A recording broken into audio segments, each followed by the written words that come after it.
Hi guys, welcome back to my channel. So today we're going to do a bright neutral blonde with an extension application. So I'm not going to show you the extension application, I'm just going to show you how to do highlights around these extensions. It's not that hard to do. She just has one row in anyway. She just wants to add a little bit of thickness, and so that's why she only has one row. And so we're going to start off with 20 volume and Oxycure, my go-to.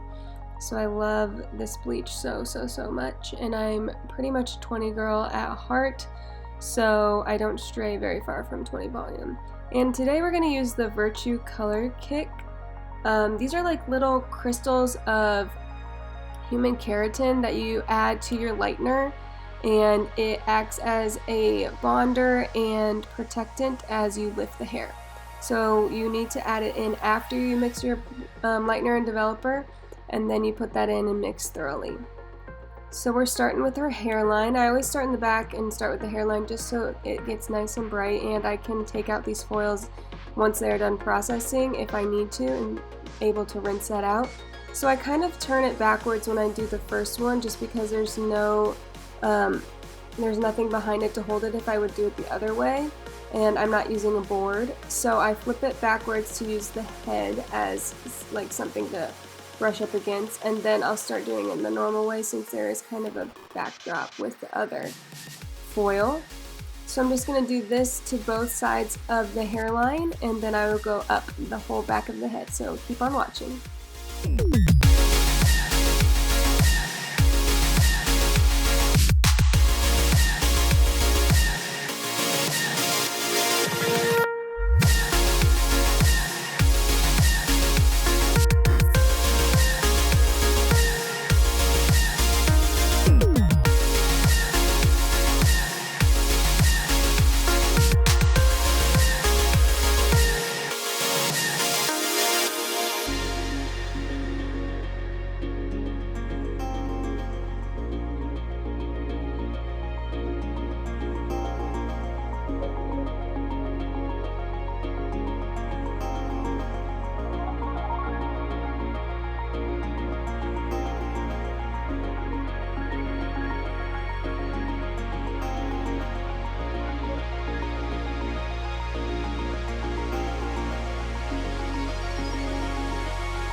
So here we have come to the extensions, and I'm just lifting up the extensions and weaving underneath those, and I'm kind of just feathering it up. I don't need it all the way up under these because you won't be able to see the root, and it's kind of hard to get to the root with the extensions.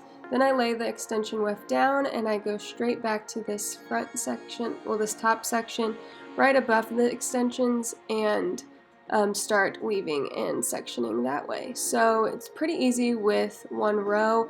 If you have 2 or even 2.5 rows, then you do this same thing just a little bit more often, and you won't really do many highlights in between each row because there's really not that much hair. There's room for probably 1, maybe 2 highlights in between each of those extension rows. These are also hand-tied extensions, just an FYI, so that's the type. And yeah, I'm just highlighting above and below it as much as I can, and I'm not touching any of the pieces that are in the actual extension.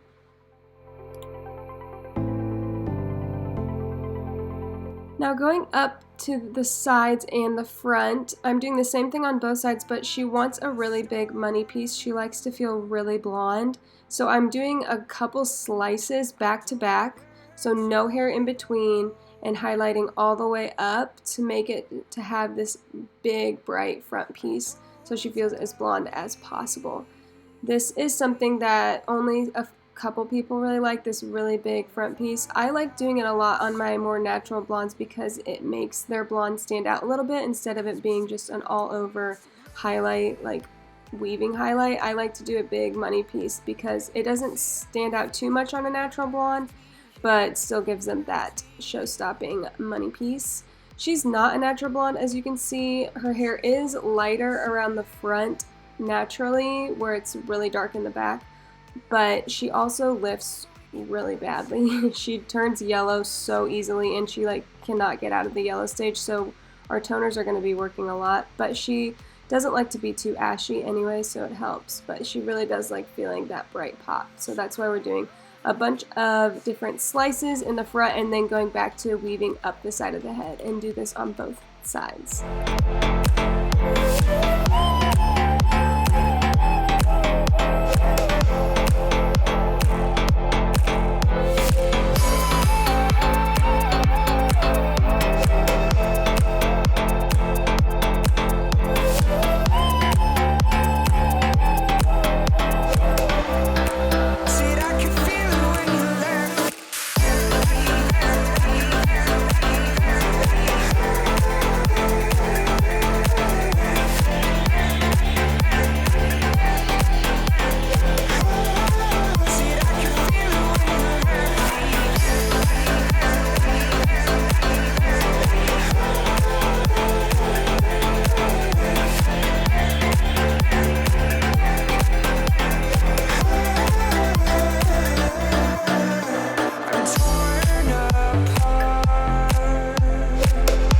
Once the whole head is done, I'm having Hannah do the back while I finish the front, and we're doing an in-between toner. This is for all the yellow toned pieces that we didn't highlight. This is going to neutralize them.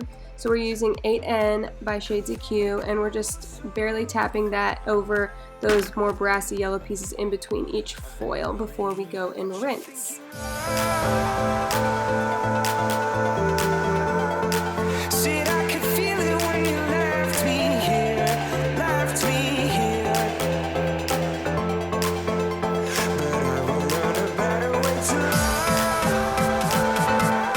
For her toners, we're going to mix up 8NA and 8N for the root. She has really, really yellow roots because of her lifting issue, so we need that NA. Then for her ends, we have 10VV, 9V, and 9NB. She doesn't want to be too ashy, but since her highlights lift so warm, we have to do a lot of the V to be able to actually make a neutral tone instead of a super warm tone. So that's why we're using so many ashy tones in this formula. I usually add like a G or a GI to keep it bright, but since she has so much of that warmth already, I don't need to add that. I really just need to focus on neutralizing what she has.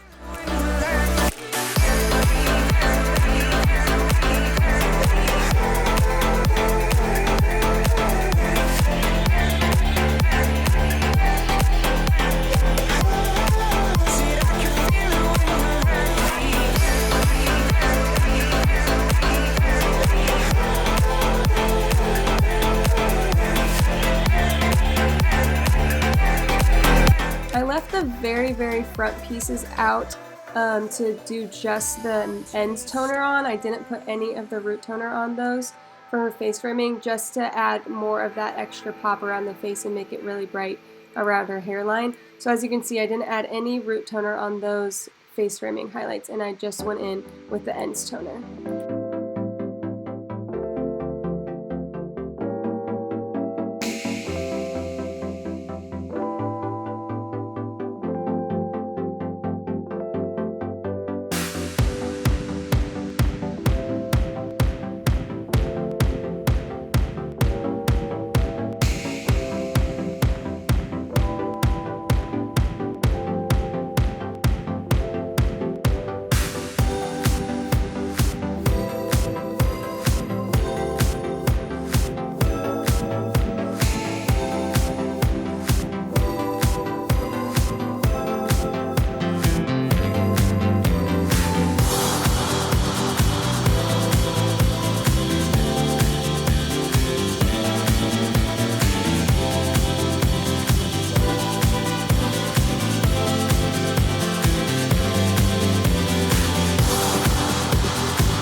this is the end result. We ended up neutralizing it so much and it looks so beautiful and shiny. Guys, thank you so much for watching. Make sure you like, subscribe, and share. Follow me on Instagram at hairbylexidawn, and I will see you in my next video. Bye!